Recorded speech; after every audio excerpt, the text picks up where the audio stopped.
yards. One of the best all-time full years, and now Darrell Walker takes the swing pass. They've got a lot of weapons already into the game for Edmonton. Targeted 10 times against Montreal. He only had 4 catches, and the ball was not his friend against the Alouettes. And I expect Darrell Walker to have a bounce-back game here tonight against the Argos. He is much better than he showed last week with just 4 catches. 8 yards for Walker on his first of this game. 8 from 92 in his game against the Argos back in September. So 2nd and 2, Gable straight ahead, and a first down for C.J. Gable as he gets swarmed. Bear Woods trying to punch it out of there. And Gable falls forward to the Toronto 51. Back-to-back 100-yard games, consecutive 100-yard games with 2 different teams for C.J. Gable. 2 teams in the same season. Jerome Messam did it. Chuck Bob, as we used to call him, Charles Roberts in Winnipeg. And Edmonton fans will remember a couple of other acquisitions for the Hamilton Ticats that became very useful in the Eskimo backfield. Troy Davis and Ronald Williams. 1st and 10. That one is batted in the air. Picked off. Tuggle brings it down. And he's thrown to the turf by Matt O'Donnell, but it's an interception off the deflection for Justin Tuggle. Did Tuggle get the knockdown as well? I mean, did he tip it to himself? He came off the edge there. Not sure who got their hands on it. This is Tuggle here off the edge. They're going to come with a blitz too. Kadarius Ford gets his hands on it. Tuggle, you can see Riley scrambling to try and just knock that ball down. Here comes Ford, halfback blitz.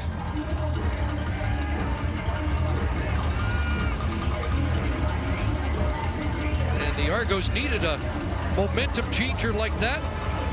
Straight takeaway there. Not necessarily a mistake by Mike Riley, but a takeaway on defense. Just the 11th interception by the Argos this season. 13th thrown by Riley at midfield. Ricky Ray back out there and hands it off to Brandon Whitaker, and not much off the left side for the veteran Whitaker. Almondo Sewell makes the tackle. This Edmonton defense has started to improve their run defense. No Odell Willis, I mentioned that. He's their leader in sacks and quarterback pressures. He's out, healthy scratch. Kenny Ladler, the only defensive starter to play every game this year. You look back to that secondary. Aaron Grimes should be matched up tonight on S.J. Green. He's a cover guy back 3 games now from his NFL trial. Maybe a yard for Whitaker, 2nd and a full 9. Here comes Heat.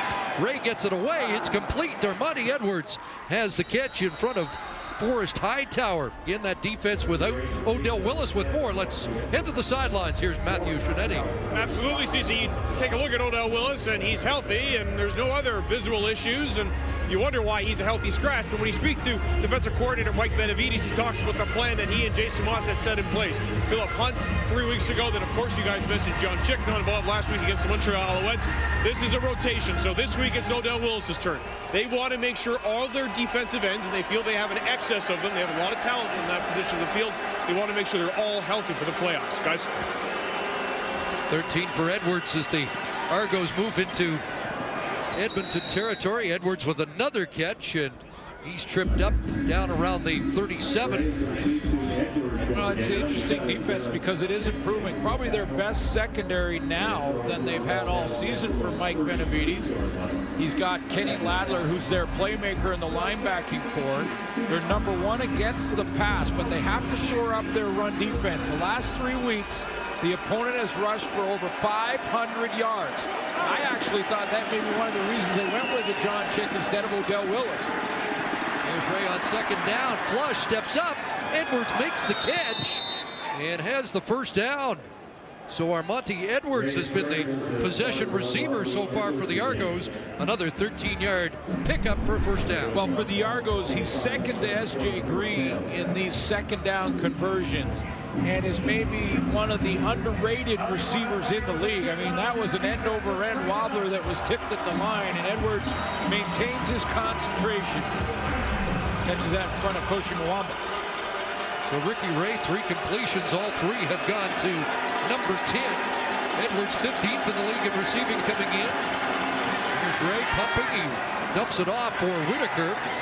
And Brandon Whitaker brought down, short gain. Corey Jones was there to make the tackle.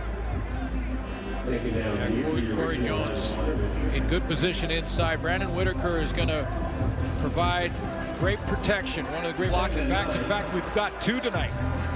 Brandon Whitaker and C.J. Gable, 2 of the best blocking backs in the league in the passing game. Mark Trestman is trying to improve in that area. This team allows more and has allowed more sacks than any team in the league, and right up there in quarterback pressures as well. Whitaker's first game since Labor Day, when since then James Wilder took over the middle, looking for Edwards again, and this time incomplete, broken up by Adam Konar, the weak side linebacker. When you take a look at the 6-game losing streak for Edmonton and then the win against Montreal, and what was the difference? I think one of the differences were that their defense got some stops when they needed them. With a field goal with a big play there. Stops the Argos down around the 23, so we'll call it a 30-yard field goal attempt for Hairolahu. Puts it up and through, and the Argos get on the board with Hairolahu, 42nd field goal of the season. 3 points off the turnover, 7-3 Eskimos.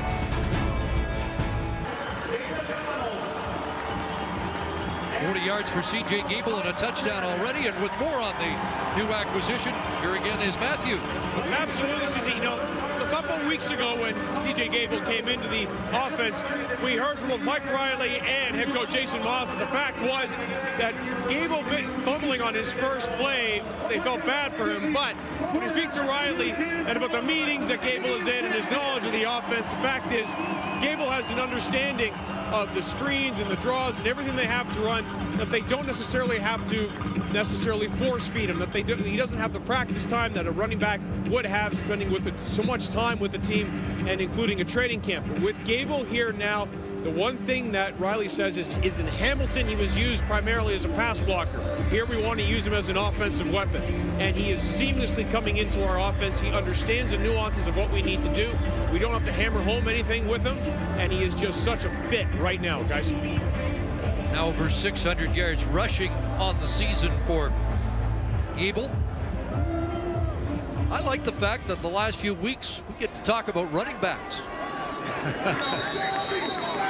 They've been chipping in a big way.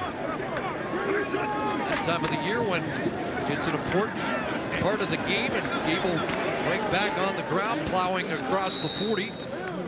Looks like forward progress to around the 42 for a run offense that's only ranked number 6 because of all the injuries they've had this year at that position. Yeah, you look back to John White and Darius Perkins and Trayvon Van. Boy, Jason Moss has really had to dig deep into the depth this team and then actually make the trade to get C.J. Gable. But going down the stretch and in the playoffs, they've got a good one behind Mike Riley now, the guy that can do it all. Catch the ball in the backfield well also. Second down, they stay on the ground for Gable, and he gets across the 45 and a first down. Well, Woods the stop, but Gable moves the sticks. Now he shows you a little bit of his vision. Great tailbacks have great vision. And watch Gable take this handoff from Riley. Doesn't like what he sees play side. They'll jump, cut to the backside, to the outside, finds a little hole, little seam, and he sneaks through it for the first down. Also understanding the situation, game situation and game management. He knew he needed 4. He hit that little hole and got it.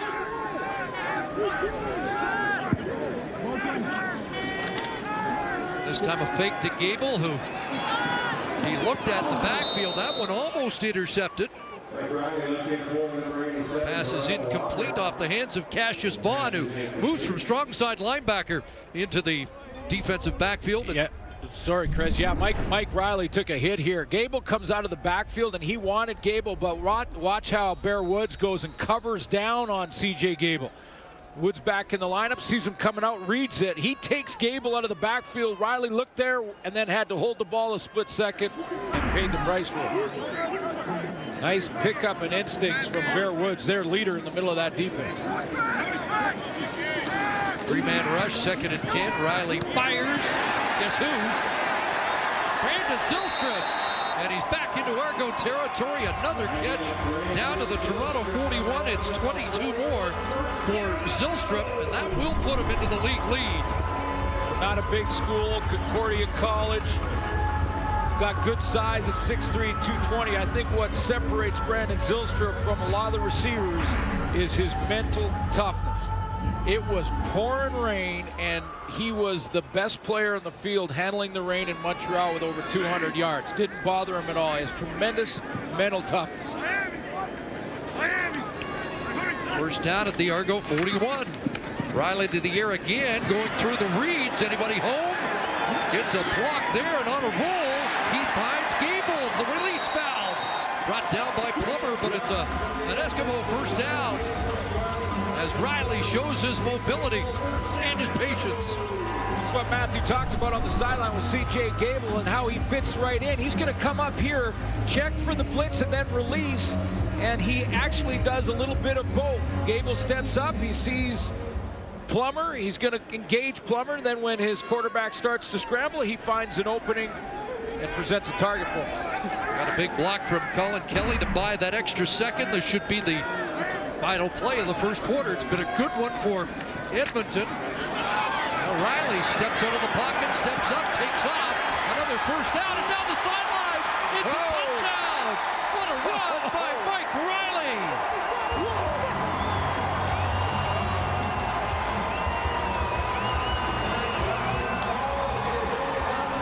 28 yards, longest of the year. Looked like he was headed out of bounds, but he had other plans.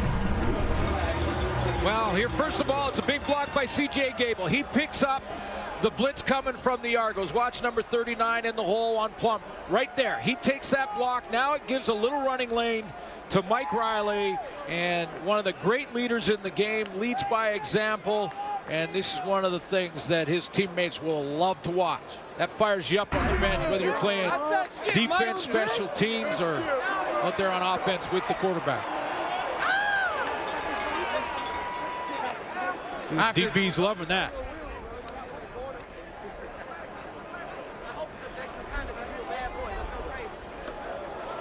Reviewing the scoring play and also awaiting what the flag might have been at the end of that play. Mike Riley's 7th touchdown run of the season.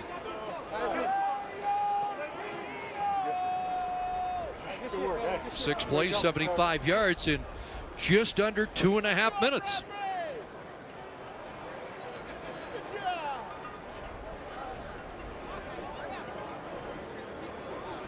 Pending this delayed penalty call. Didn't get the word on exactly what they're reviewing. Unless they're checking to see if Riley stepped out of bounds. He certainly made it look like he was headed that way, and he didn't step out of bounds when he turned the corner. I know that. And apparently it's not an issue that he stepped out of bounds, but there's more than one penalty to sort out.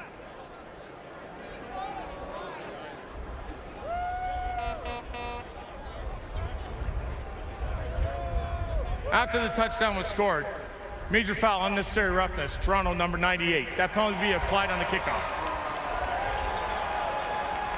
Apparently just one penalty, Dylan Wynn.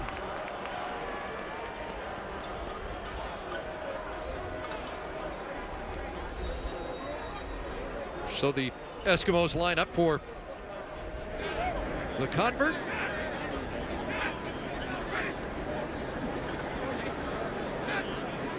Former Argo Swayze Waters, who had missed 2 earlier with Edmonton, hits this. And the Eskimos put up 14 points in the opening quarter. Mike Riley off and running here, and a spectacular jump into the end zone. 14-3 Edmonton. An explosive first quarter for the home side. Eskimos score a couple of touchdowns, and the Argonauts without a rushing yard after lighting up the Eskimos last month. Yeah, during their 6-game losing streak, the Edmonton Eskimos did not lead after quarter one time, lost all those games. So they're off to a good start. CJ Gable over 50 yards, and Brandon Zylstra, he's already in first place in the CFL with over 60 today. Yes, so he's really centered on Gable as a running back, and the one guy who has been the reliable receiver has been Zylstra in the opening quarter. And for the Argos, 4 of the 5 catches in the first quarter went to Monty Edwards. So a few of the weapons standing out after 15 minutes. Eskimos kick off from the 50 after that penalty on a deep kick, and Martese Jackson on the return, able to bring it back just over the 30. So Ricky Ray's got some work to do. Another weapon hasn't been used offensively. Martese Jackson, seen a lot of SJ Green. Over 1,000 yards again for Green. Quiet first quarter.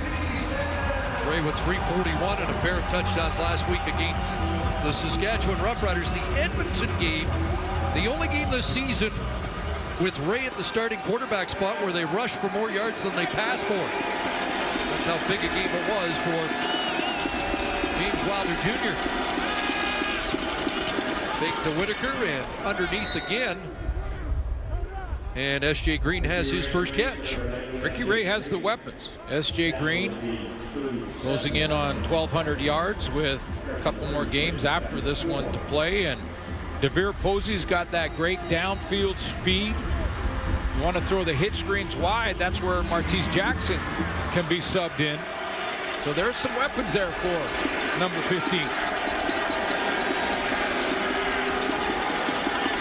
Second down, Ray throws, caught again by S.J. Green, and the Argos have a first down just beyond the 45-yard line as Green closes in now on a personal best season, 10 more on that catch, coming in just 19 yards short of a personal best season. Gonna do that crossing route, a little bunch formation right off the tackle, and underneath the linebackers.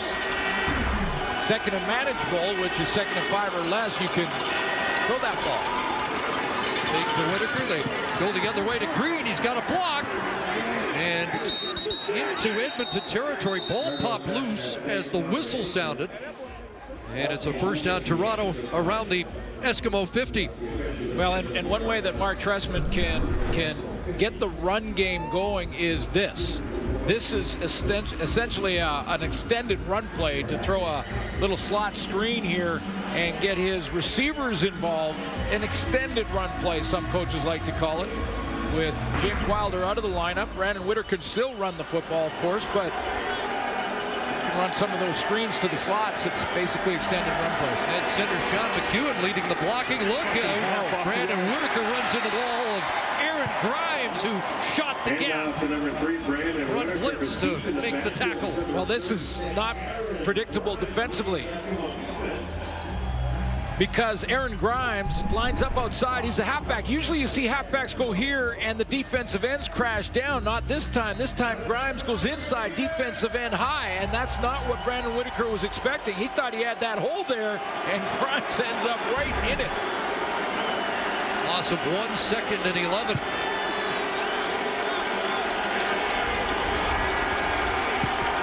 Ray has yet to target Posey in the game. Over the middle here, the crosser to Edwards, and he's got a first down. Monty Edwards and a flag down near the end of the play. 5th catch of the game for Edwards, if it stands. A lot of crossing routes, and you see Edwards is going to be the crosser route this time. We've seen S.J. Green do this in this series alone a couple of times. They've got a over route behind it, and that holds the linebackers off. Toronto, number 19, 10-yard penalty. Remains 2nd down. Well, they're calling S.J. Green. Block in the back from S.J. Green on Johnny Adams, I believe. Let's take a look. It looked like it was nearing the end of the run, but S.J. Green trying to get the block, and he kind of climbs up the back of Johnny Adams.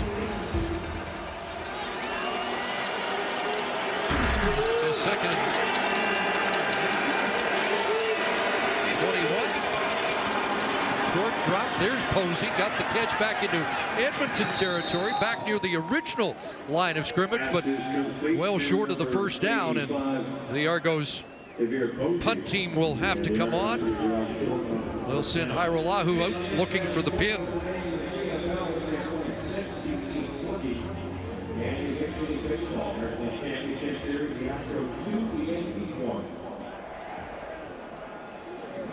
So Zylstra back deep once again as he handles the return duties when it is received deep in Edmonton territory near the sidelines, and it goes out of bounds around the 17, and they are going to mark it at the 17-yard line.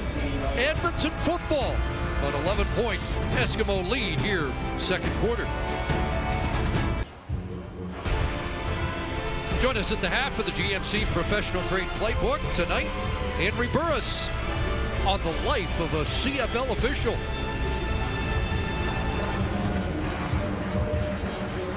A job that we always like to grade, but probably wouldn't want to have. Well, it'd be nice to grade as well as they do in our jobs, because they're upwards of 97%. And I know there's some fans going, I don't know about that, but they are. They do a very good job. Al Bradbury was the referee in the Grey Cup game a couple of years ago. A deflected pass there, incomplete, 2nd and 10. Can't play the game without him. And you know, if you're a young college player that doesn't see a future in football professionally, it's a great way to stay involved in the game. Become an official, be part of it. 2nd and 10, 3-man rush, pocket collapsing, and the pass caught. That's a terrific catch by Darius Bowman. And it gets the Eskimos out of a hole with a 16-yard gain. Well, he was targeted twice last week and didn't have a catch. And this one looked like surprised him. He was scrambled. So in scramble mode, now you're just trying to find a hole when your quarterback's in trouble. And it looked like it kind of surprised him, but he snagged it anyway. That's the guy that led the league in receiving 2 of the previous 3 years. First down to get him out of a bit of a hole. Gable gang tackled up around the 35. So Brandon Zylstra in 1 quarter was 60 yards away from taking the lead. In 1 quarter got there. Is now at 1398. 800-yard games this year. He had such a huge first half last week. I had to get the record book out just to remind myself about Hal Patterson and 335, because he was more than halfway there in less than a half of football. You mentioned the 8 100-yard games, the Eskimo record 9, Brian Kelly and Darius Bowman. Here's Riley in trouble, and Tuggle brings him down with flag down on the play in the Eskimo backfield. Tuggle's been a handful so far in this first half. Well, off the edge, Victor Butler. One of the reasons that I highlighted Joel Figueroa and Colin Kelly. Edmonton, number 57. That penalty's declined. It becomes 3rd down. David Beard, left guard called. Because this defensive front 7 is tough, and they can rotate Troy Davis in there, who has 4 sacks. He's playing on this play, but Victor Butler leads the league in sacks. On the opposite side, Justin Tuggle, that's his 3rd. Good up front. 46 sack on the year for the Argos. They lead in that department. Have not led the